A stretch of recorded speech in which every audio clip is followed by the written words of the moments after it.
विधानसभा निवडणुकीचा निकाल जाहीर झालेला आहे आणि महायुतीला प्रचंड यश मिळालेलं आहे। या विजयानंतर देवेंद्र फडणवीस नागपुरात दाखल झाले आणि देवेंद्र फडणवीस हे नितीन गडकरी यांच्या निवासस्थानी गेले। नितीन गडकरी यांची देवेंद्र फडणवीसांनी भेट सुद्धा घेतली आहे। तर महायुतीला प्रचंड यश मिळाल्यानंतर देवेंद्र फडणवीस हे नागपुरात दाखल झाले आणि त्यांनी नितीन गडकरी यांची भेट घेतली आहे। नितीन गडकरी यांच्यासोबत चर्चा सुद्धा केली आहे।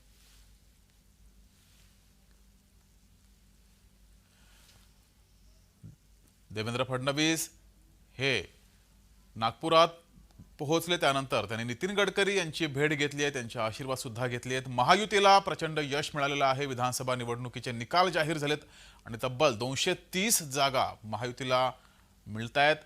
काही जागांचे निकाल बाकी आहेत, तर एकट्या भाजपाला 132 जागा मिळतायत।